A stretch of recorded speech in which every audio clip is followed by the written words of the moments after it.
राम अस्सलाम वालेकुम सत श्री अकाल, जय जिनेंद्र, जय श्री राम। जी हाँ, राम राम के साथ अस्सलाम वालेकुम बोलने की परंपरा हमारे भारत देश की रही है। और आज ही जैसा कि जन राय ने आप सभी से वादा किया कि हम सभी लोग का भारतीय राजनीति हो, भारतीय व्यवसाय हो, उन मुद्दों को उठाते रहेंगे जो जनता हित में काम आते हैं। जी हाँ, आज जैसा कि जन राय के वादा के मुताबिक आज हमारे बीच में उस पार्टी के प्रतिनिधि कानपुर नगर की कल्याणपुर विधानसभा से पूर्व विधायक माननीय सतीश कुमार निगम जी उपस्थित हैं। आज इस पार्टी के सबसे बड़े नेता माननीय अखिलेश यादव जी कहते हैं कि जहां दिवाली में अली बसे, राम बसे रमजान, ऐसा होना चाहिए मेरा हिंदुस्तान। ये हिंदुस्तान की जो परंपरा है, जो हिंदुस्तान की मिट्टी है, उसको आगे लेकर बढ़ रहे हैं। तो आइए बात करते हैं, जन राय में बात होगी आपके हितों की, यानी कि जनता की बात सीधे जनप्रतिनिधियों तक। तो आइए हम सभी लोग पहले तो बहुत बहुत स्वागत करते हैं, अभिनंदन करते हैं जन राय के इस स्पेशल एपिसोड में। आप कानपुर नगर की कल्याणपुर विधानसभा से लोकप्रिय, जनप्रिय, जिन्होंने 2012 से 2017 तक कल्याणपुर विधानसभा के लोगों के लिए ना जाने कितने कार्य किए। और आइए उनसे ही जानते हैं कि आगे बहुत सारे प्रश्न हैं जो जनता के प्रश्न हैं, और जनप्रतिनिधियों के समक्ष रखने के लिए मैं प्रतीक त्रिवेदी आप सभी का एक बार फिर से बहुत बहुत स्वागत और अभिनंदन करता हूं। आइए बढ़ते हैं माननीय सतीश कुमार निगम जी की तरफ। नमस्कार, एक बार फिर से सभी दर्शकों को नमस्कार, प्रणाम। जन राय के इस स्पेशल एपिसोड में हमारे साथ माननीय पूर्व विधायक माननीय सतीश कुमार निगम जी की उपस्थिति है। तो सर, आपका बहुत बहुत स्वागत, बहुत बहुत अभिनंदन। तो कानपुर कल्याणपुर विधानसभा 2012 से 2017 तक आपने बहुत सारे कार्य किए, निश्चित तौर तक वो जनता तक भी पहुंचे, लेकिन मैं चाहता हूं कि आप उन कुछ कार्यों पर प्रकाश डालना चाहें, उसके बाद हम इस साक्षात्कार को आगे बढ़ाएं। आदरणीय सतीश जी। 2012 में जब मैं पहली बार कल्याणपुर का विधायक बना तो मैंने देखा कि उस पूरे क्षेत्र में कहीं कोई कार्य नहीं था। लोग ऐसी आबादी में रह रहे थे जहां कमर तक और घुटनों तक पानी हमेशा भरा रहता था। लोगों के पास आने जाने का रास्ता तक नहीं था, पीने के पानी की दिक्कत थी, सीवेज सिस्टम नहीं था, डैमेज था पूरी तरीके से, और कोई बड़ी चीज तो थी ही नहीं। तो मैंने ये तय किया था जीतने के बाद कि मैं कुछ ऐसा काम करूंगा जो आज तक लोगों ने नहीं किया। और मैंने जीतने के बाद जहां खलासी लाइन से हमारा वार्ड हमारी विधानसभा क्षेत्र शुरू होता है, और वहां से लगाकर और नारामऊ तक और नौशील धाम से लगाकर आपका गंगागंज, कपली और गंभीरपुर गांव तक, उस पूरे क्षेत्र में मैंने एक एक सड़क, एक एक गली बनवाई। और मैंने एक संपूर्ण विकास का नारा दिया था। 2016 की जून के आसपास मैंने सारे की सारे जो वहां पर सीवेज सिस्टम और पीने के पानी की लाइनों को भी स्वीकृति करा दी, जो मेरे बाद जीतने वाले लोग 4.5 साल में नहीं करा पाए। और जबकि मैं तो साधारण विधायक था, और पहले वाली कैबिनेट मिनिस्टर थी और आज वाली तो वो भी मंत्री है। तो मैंने तय कर रखा था कि ऐसे जनहित के काम करने हैं 5 सालों में जो जनता हमें याद रखे। मैंने कुछ उल्लेखनीय कार्य आपको बताना चाहूंगा। जैसे मैंने आपका गंगा बैराज से लखनऊ जाने का रास्ता बनवाया, और इससे पहले लोग हमारे क्षेत्र और उधर आसपास के बहुत दूर तक के लोग, जो शहर के बाहर से भी लोग आते थे, वो जाजमऊ होकर के जाते थे या शुक्लागंज होकर के। मैंने गंगा बैराज से रास्ता बनवा दिया, तो हमारे यहाँ से अब लखनऊ एयरपोर्ट पहुंचना 1 घंटे का केवल काम रह गया। 1 घंटे का रास्ता रह गया। जाम से मुक्ति मिल गई, आदमी टेंशन से मुक्त हो गया। और फिर बाद में बैराज को मंदना से जुड़वा करके एक ऐसा काम हुआ कि अगर कोई वापस भी आ रहा है तो सीधे उसे आगे जाना है तो उसे जीटी रोड न जाना पड़े, सीधे मंदना से होकर के जीटी रोड मिले, जिस शहर के जाम से बच जाए। एक कार्य ये हुआ। इसके अलावा कार्डियोलॉजी को एक्सपेंड कराया मैंने। एक्सपेंड करा करके एयर कंडीशन ओपीडी बनवाई, और उसमें कई 100 बेड उसमें हमने बढ़वाई। तो ये बड़ा काम हुआ, क्योंकि शहर में और शहर से दूर तक हमारी जो कानपुर की लक्ष्मीपत सिंघानिया कार्डियोलॉजी है, उसका नाम बहुत बड़ा है, और पूरे प्रदेश से वहाँ लोग आते हैं और कई जिलों से लोग आते हैं। तो आप ये मानिए कि उसके एक्सपेंशन से तमाम लोगों को बड़ी राहत मिली। और साथ ही साथ मैंने इस शहर को मेट्रो दिला करके, जब पहली बार हम माननीय मुख्यमंत्री जी से मिले थे तो मैंने अनुरोध किया था कि मेट्रो चलवाइए। मेरी बात को माननीय हमारे पूर्व मुख्यमंत्री जी ने स्वीकार किया, और उन्होंने लखनऊ में मेट्रो चलवाई। उसके बाद सीधे मेट्रो मेरे को कल्याणपुर में दी। मैं उनका आभारी भी हूँ कि उन्होंने मेरे लिए इतनी बड़ी बात रखी और कल्याणपुर को और कानपुर को मेट्रो मिली। दूसरा मैंने एक बड़ा काम ये किया, तीसरा मैंने बड़ा काम ये किया कि आपका 660 मेगावाट का पंथी का पावर प्लांट, जो पहले वाला 220 मेगावाट का था और वो उसकी जो जनरेशन पावर थी वो केवल 80 और 100 के आसपास आ गई थी, उसको हटवा करके 660 मेगावाट का पंथी का एक नया पावर प्लांट हम लाए। ये दोनों प्रोजेक्ट ऐसे हैं जो कानपुर को गति भी देंगे, रोजगार भी देंगे। ऐसे तमाम बच्चे जो रोजगार आज पढ़ लिख करके रोजगार की तलाश में घूम रहे हैं, पूरे कम से कम इन दोनों प्रोजेक्ट में हजारों बच्चों को रोजगार मिलेगा। ऐसा काम हमने किया। इसके अलावा 100 बेड का न्यूरो साइंस सेंटर मैंने हेरठ के अंदर बनवाया और माननीय मुख्यमंत्री से मैंने एक बार कहा, उन्होंने 2 मिनट में इसको स्वीकार किया और कह दिया कि आप प्रस्ताव भिजवा दीजिए, हम करा देंगे और 100 बेड का न्यूरो साइंस सेंटर बनवाया। हमारे यहाँ HBTI जो 125 साल से ज्यादा पुरानी संस्था थी, उसको मैंने यूनिवर्सिटी बनवाया और साथ ही साथ रामा डेंटल को डीम्ड यूनिवर्सिटी बनवाया, प्राइवेट यूनिवर्सिटी बनी। और इतना बड़ा काम हुआ, ये ऐसे लैंडमार्क काम है जिसे जो लोगों के जहन में है, ये तो हमारे पूर्व के कार्य हैं। और सड़कों की गिनती हम कहाँ तक गिनाएंगे? सड़कें तो मेरे ख्याल से पूरी विधानसभा की मैंने बता दी, कोई सड़क बाकी नहीं बची। और खासकर 2 सड़कों का और उल्लेख करना चाहूंगा। जैसे आपकी कल्याणपुर क्रॉसिंग से पंथी मंदिर होते हुए भाटिया तिराहे तक, ये सड़क मैंने स्वीकृत कराई थी माननीय मुख्यमंत्री जी से, और जैसी रोड बनी है वैसी रोड तो पूरे शहर में कोई नहीं बनी। और साथ ही साथ एक सड़क, ये आपका जो मकड़ी खेड़ा का CNG वाला पेट्रोल पंप है, वहां से होकर जाती है। इस सड़क पर जंगल खड़ा था और वहां पर मैंने उसको सड़क में तब्दील कराया और आज की तारीख में वहां पर इतना बढ़िया आवागमन का साधन हो गया उस सड़क के बन जाने से कि आदमी सुखी है। इसके अलावा एक और मजेदार बात आपको बताना चाहूंगा कि हमसे पहले वाली कैबिनेट मिनिस्टर थी और बहुत उनका रुतबा भी था, ओहदा भी उनका बहुत बड़ा था, लेकिन हमारे इसी कल्याणपुर कॉन्स्टिट्यूंसी में 2 गांव थे, कपली और नारामऊ। इन 2 गांवों में बिजली दक्षिणांचल फीडर से आती थी। जो गांव वाली बिजली की सप्लाई होती थी वो उनको मिलती थी। अगर कभी ट्रांसफार्मर फूट गया तो 2-2 महीने ट्रांसफार्मर बदला नहीं जाता था और 24 घंटे पे कभी 6 घंटे, कभी 4 घंटे, कभी 8 घंटे ऐसे बिजली आती थी। जब मुझे पता लगा तो मैंने आखिरी वक्त में उसको भी चेंज कराया और मैंने उन दोनों गाँव को कैस्को से जुड़वाया। तो मैंने ऐसे अभूतपूर्व काम किए जो आज से पहले लोग सोचते भी नहीं थे। ये तो पुराने किए गए कार्यों का ब्यौरा है। आगे हम जितना भी सोसाइटी क्षेत्र है, उस सोसाइटी के क्षेत्र में सीवेज सिस्टम और पीने के पानी के सिस्टम को ले जाने का काम करेंगे जनता हित में। और जहाँ भी सीवर लाइन की प्रॉब्लम हमारे यहाँ आवास विकास 3 नंबर में, जैसे आपका G सेक्टर में आवास विकास 1 नंबर में, या और भी जहाँ जिस क्षेत्र में गंगागंज में और रतनपुर में पीने की पानी की आवास विकास 3 में बहुत दिक्कत है, वहाँ इस सिस्टम को कल्याणपुर में दिक्कत है। तो वहाँ पानी के लिए ओवरहेड टैंक जो बनवाए थे पहले वाली मंत्री जी ने, वो तो तब बने थे और आज तक खड़े हैं ना, वो आज तक किसी के काम ही नहीं आए। तो उस सिस्टम को भी ठीक करा करके और पेयजल की व्यवस्था तो मानवीय आधार पर भी होना चाहिए, इसको प्रायोरिटी पर कराने का काम करेंगे। लेकिन मेरा ये तो जनता का एजेंडा है जो मुझे करना है। इससे बड़े काम मेरे जहन में है। जैसे मैं इस बार जीतूंगा, मेरा प्रण है कि मैं जीतूंगा तो कानपुर में PGI लाने का प्रयास करूंगा। पिछली बार जब मैं चुनाव लड़ रहा था तो मैंने ये मन में अपने प्रण कर रखा था, जीतेंगे तो कानपुर में मेट्रो लाने का प्रयास करेंगे, और मेट्रो लाने में हम सफल भी हुए। और इसके लिए हम अपने पूर्व मुख्यमंत्री जी को भी धन्यवाद देते हैं, माननीय अखिलेश यादव जी को बधाई देते हैं कि उन्होंने कानपुर को एक बड़ी सौगात दी है। उनका ये पूरा कानपुर आभारी है।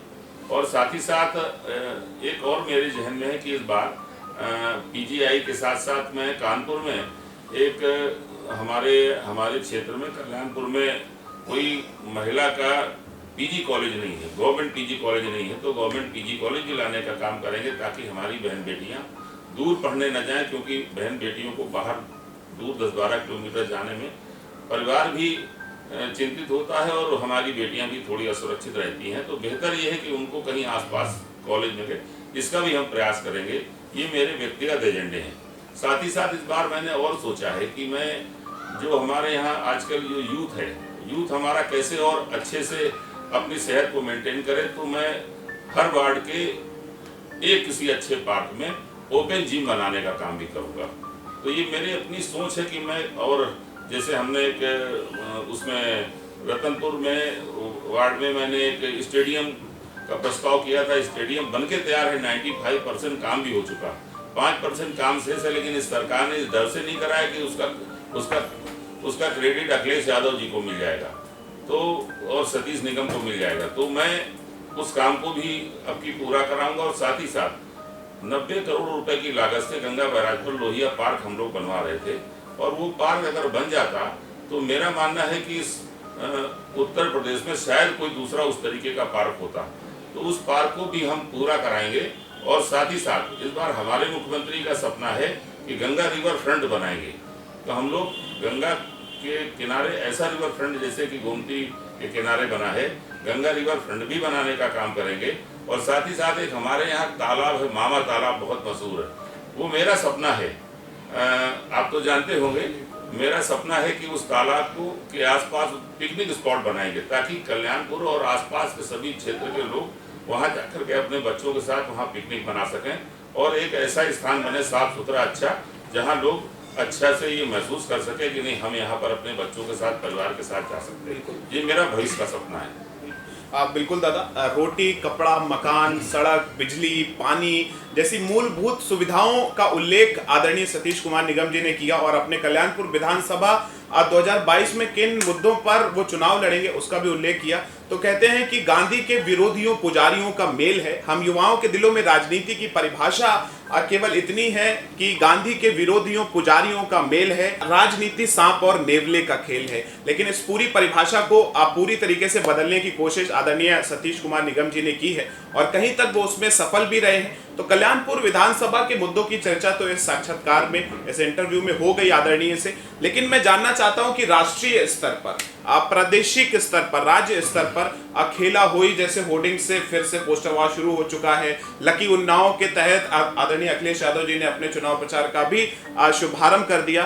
तो एक प्रतिनिधि होने के कारण जो पार्टी हिंदू मुसलमान की एकता की बात करती है, जो पार्टी विकास की बात करती है, जो पार्टी का स्लोगन था कि काम बोलता है, तो राज्य स्तर पर 2022 के चुनाव को लेकर समाजवादी पार्टी किन मुद्दों पर चुनाव लड़ेगी, और क्या स्वतंत्र रूप से चुनाव लड़ेगी या फिर किसी पार्टी के साथ गठबंधन होगा 2017 की तरह? आदरणीय सतीश जी, 2022 का चुनाव हम लोग फिर विकास के मुद्दे पर लड़ेंगे, क्योंकि जिस विकास की बात भारतीय जनता पार्टी के सबसे बड़े नेता और आज के प्रधानमंत्री माननीय मोदी साहब ने किया था कि कोई विकास चलेगा और गुजरात से पहुंचेगा यूपी में, तो उस विकास का इंतजार तो लोग करते रहे, 7 साल तो हो गए, अभी तक तो आया नहीं। लेकिन अब ये तय है कि समाजवादी पार्टी ने विकास की जो शुरुआत की थी, अभी तो लोग, अगर ये सरकार आगे और 1-2 टर्म मिल जाती तो विकास का चरम दिखाई पड़ता उत्तर प्रदेश में। ये शुरुआत थी, लेकिन शायद झूठे नारों में जनता को बरगला दिया गया। अगर बरगला नहीं दिया गया होता तो जनता अगर विकास को देखती, और आज भी हमारे राष्ट्रीय अध्यक्ष माननीय अखिलेश यादव पूर्व मुख्यमंत्री को कोई विकास के नाम पर खारिज नहीं कर सकता, किसी जाति धर्म का आदमी हो। और जहां तक बात रह गई, इस देश का संविधान ये कहता है कि जब भी बात करो तो 135 करोड़ की करो। ये मोदी साहब भी करते हैं, और सभी को करनी है और करनी पड़ेगी, और सबको साथ लेके चलने की बात अगर है तो वो हमारी पार्टी की सबको साथ लेके चलती है। हमारी पार्टी कभी जात धर्म के हिसाब से बंटवारा नहीं करती, हमारी पार्टी ऊंच और नीच का बंटवारा नहीं करती, हमारी पार्टी सबकी बात करती है और सबको साथ लेके चलने की बात करती है।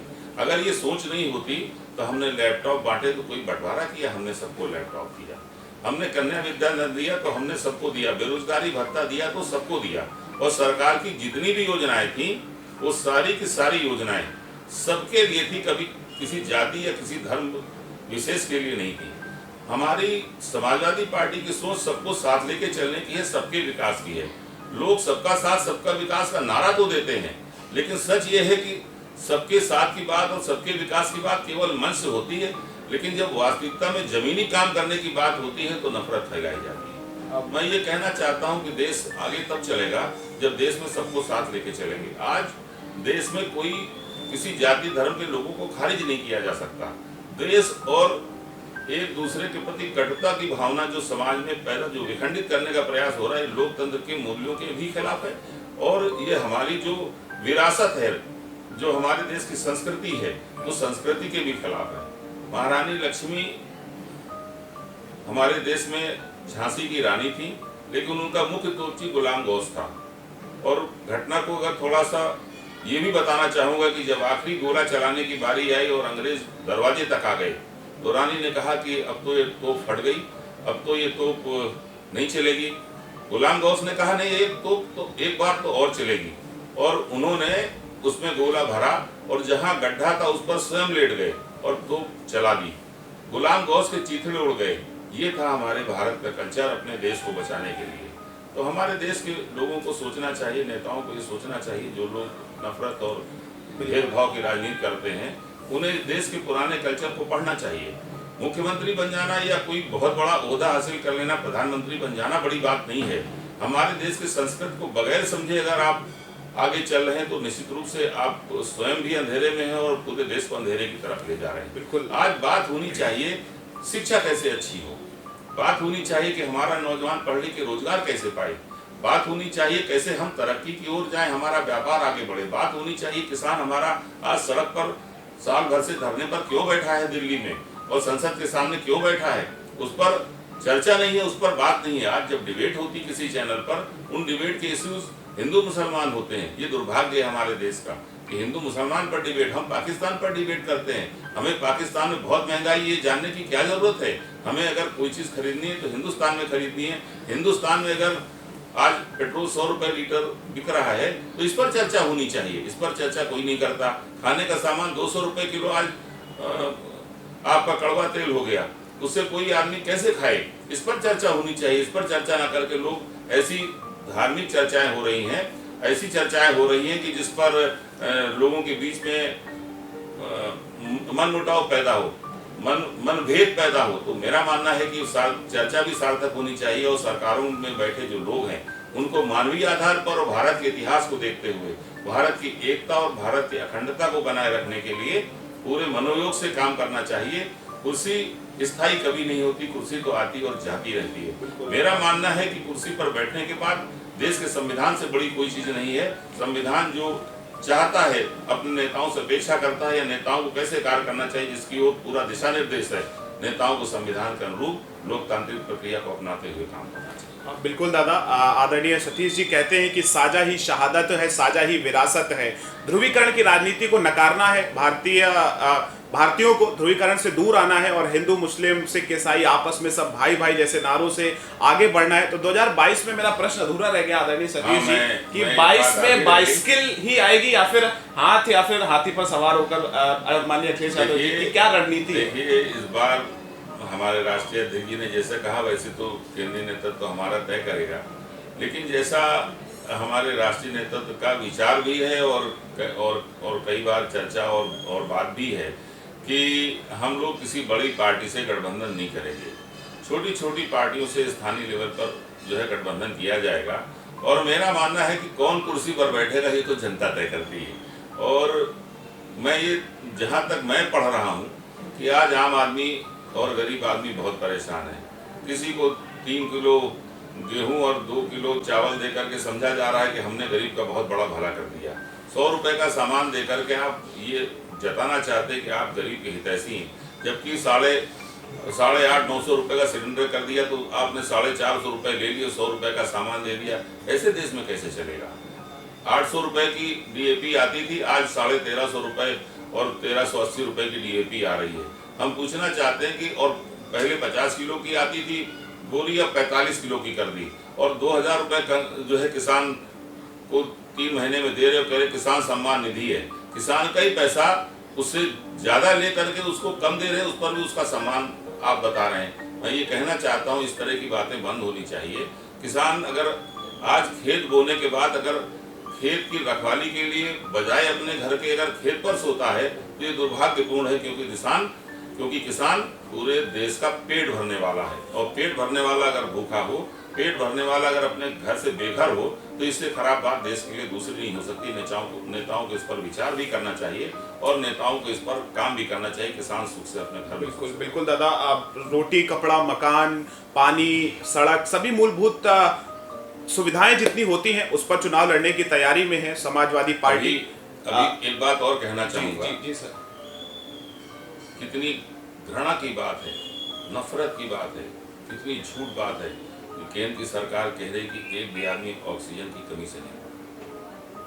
मैंने तड़पते हुए लोगों को देखा है, मैंने लोगों को तड़पते हुए देखा है। मेरे पास सुबह से लगा के रात तक सैकड़ों फोन आते थे कि कहीं एक बेड दिला दीजिए। बेड के लिए तड़पते देखा है, लोगों को मरते हुए सुना है, मरते हुए देखा है। और मैं स्वयं एक एक दिन में कम से कम 10-10 लोगों के अंतिम संस्कार में गया हूँ। तो मुझे मालूम है कि क्या हालत हो गई क्षेत्र की, कैसे लोग एक एक सांस के लिए तड़प के मरे हैं। किसी ने भाई खोया, किसी ने पिता, किसी ने बहन, किसी ने माँ, किसी ने बच्चा। कैसे हालात से देश गुजरा है ये किसी से छिपा नहीं है। फिर भी अगर केंद्र में बैठी सरकार ये कह रही कि ऑक्सीजन की कमी से अगर कोई नहीं मरा, तो मेरा मानना है ये मर जाने वालों का अपमान भी है और उनके साथ मजाक भी है जिनके परिवार के लोग ऑक्सीजन की कमी से मर गए।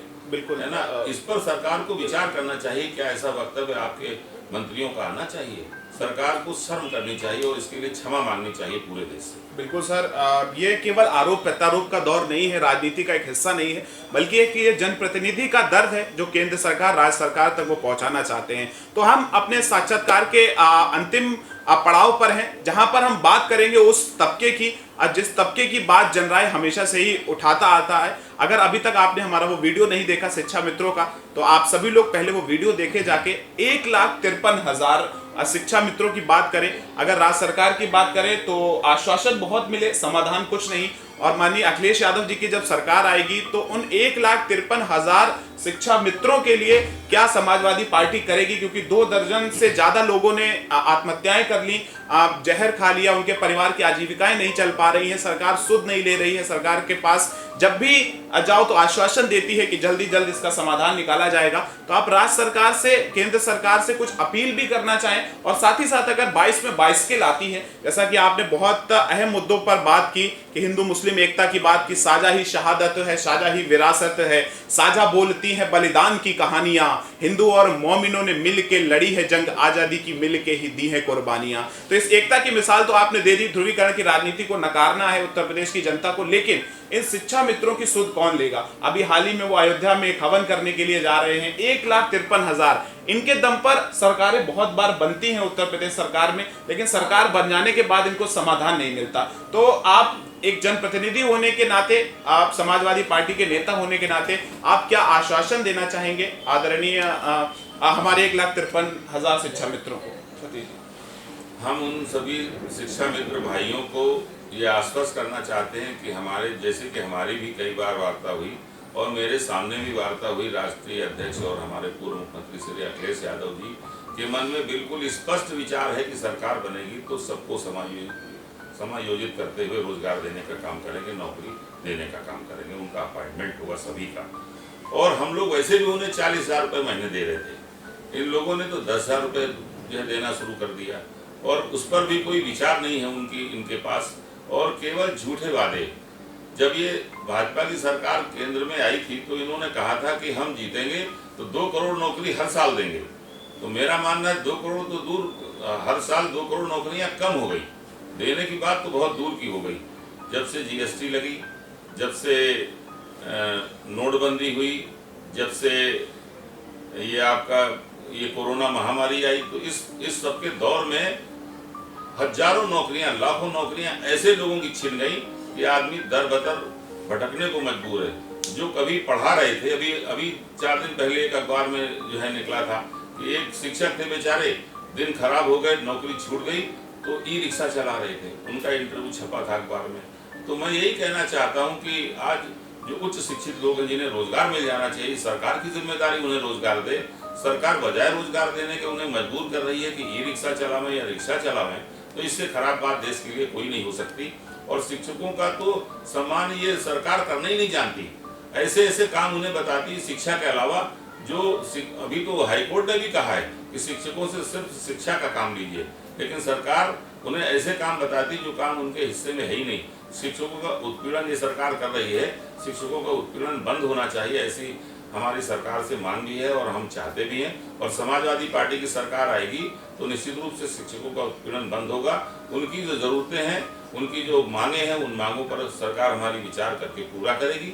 मैं इन्हीं शब्दों के साथ शिक्षकों को मैं प्रणाम भी करता हूं, क्योंकि उनसे बड़ा कौन है जो दुनिया को अंधेरे से उजाले की ओर ले जाता है। ये शिक्षक हैं हमारे, वो सम्माननीय हैं और हमारी पार्टी उनका हमेशा सम्मान करती है। बिल्कुल, गुरुर ब्रह्मा गुरुर विष्णु गुरुर देवो महेश्वरा। गुरु का स्थान तो आदरणीय सतीश कुमार निगम जी का कहना है कि 2022 में अगर समाजवादी पार्टी की सरकार आती है तो शिक्षा मित्रों के साथ कंधे से कंधा मिलाकर उनका ख्याल रखेगी समाजवादी पार्टी और माननीय अखिलेश यादव जी। तो इस साक्षात्कार के अंत में मैं आदरणीय सतीश कुमार निगम जी से अनुरोध करूंगा कि 2022 के विधानसभा चुनाव को लेकर आप कुछ संक्षेप में संदेश देना चाहें। किन मुद्दों पर चुनाव होगा, क्यों आपको भारतीय उत्तर प्रदेश की जनता है वो आपको चुने। आदरणीय सतीश जी, हम जनता को, हमारी पार्टी, हमारी सरकार और हम सभी लोग, जनता को पहली बात तो बहुत बड़ा भरोसा जनता को है कि सतीश निगम आएंगे और तो सब कुछ बदल जाएगा। ये भरोसा ऐसे कायम नहीं हुआ है। ये भरोसा हमारे कार्य से और हमारे मोहब्बत, हमारे व्यवहार से कायम हुआ है। वैसे ही भरोसा उत्तर प्रदेश के स्तर पर हमारे राष्ट्रीय अध्यक्ष जी पर है कि अगर वो आएंगे तो विकास होगा। और मेरा मानना है कि हमारा जो समाज है, हमारे जो लोग हैं, हमारे प्रदेश के लोग हैं जो पढ़े लिखे हैं, उन्हें भी समझना चाहिए कि देश आगे तो देश की तरक्की, प्रदेश की तरक्की और लोगों की तरक्की विकास से ही जुड़ी है। अगर विकास नहीं होगा तो तरक्की अपने आप रुक जाएगी, रोजगार अपने आप नहीं रहेगा। और जब रोजगार नहीं रहेगा, व्यापार नहीं रहेगा, तो आने वाले समय में हमारी जो नेक्स्ट जनरेशन है वो क्या करेगी। इसलिए विकास के मुद्दे पर ही हम लोग चुनाव लड़े थे, विकास के मुद्दे पर हम लोग फिर चुनाव लड़ेंगे। और मेरा मानना है इस बार जनता हमारे विकास पर मुहर लगाएगी और न केवल हम जीतेंगे बल्कि इस बार पूरे प्रदेश में समाजवादी पार्टी की सरकार बनेगी, साइकिल चलेगी और उत्तर प्रदेश के मुख्यमंत्री फिर से अखिलेश यादव बनेंगे, ताकि हम बच्चों को अच्छी शिक्षा दे सकें, अच्छा स्वास्थ्य का हम इंतजाम कर सकें, ट्रांसपोर्टेशन अच्छा दे सकें, व्यापारियों को राहत दे सकें, वो किसान जो धरने पर बैठा है उसकी समस्याओं को दूर कर सकें, अपने नौजवानों को रोजगार दे सकें। इस पर हम लोग काम कर रहे हैं और हम लोग इस पर काम भी करेंगे। और मेरा मानना है कि समाजवादी पार्टी ने हमेशा काम पर विश्वास किया है। समाजवादी पार्टी आगे भी काम पर विश्वास करती है और आगे भी हम लोग अपने कार्यों के साथ जनता के बीच जाएंगे और जनता उस पर मुहर लगाएगी। बिल्कुल, बहुत बहुत धन्यवाद। ये थे कानपुर महानगर से कल्याणपुर विधानसभा के विधायक आदरणीय सतीश कुमार निगम जी, जिन्होंने एजेंडा अपने साफ कर दिए कि रोटी, कपड़ा, मकान और विकास की राजनीति ही 2022 में आप सभी को देखने को मिलेगी। तो आप सभी लोग बने रहें जनराय के साथ। हम शिक्षा मित्रों और समाज में उन मुद्दों को लेकर आते हैं जो कहीं ना कहीं कठिनाइयों का सामना आप सभी लोग कर रहे हैं। बहुत बहुत धन्यवाद, अपना बहुत ख्याल रखिएगा। मिलते हैं। अगर अभी तक आपने जनराय के इस चैनल को सब्सक्राइब नहीं किया है देन मैं आप सभी से हाथ जोड़कर विनम्र निवेदन करना चाहता हूं कि हमारे चैनल को सब्सक्राइब करें, बेल आइकन को दबाएं ताकि ताजा अपडेट्स आप तक पहुंचती रहें। और कमेंट्स बॉक्स में समाजवादी पार्टी के इन वादों के बारे में और समाजवादी पार्टी ने 2012 में 2017 तक क्या कार्य किए हैं उनका उल्लेख करना ना भूलें। धन्यवाद, अपना बहुत ख्याल रखिएगा। कोरोना से बच के रहें, वैक्सीनेशन जरूर करवा लें, बने रहें जनराय के साथ। धन्यवाद। मैं प्रतीक त्रिवेदी मिलता हूं फिर नई शख्सियत के साथ। धन्यवाद।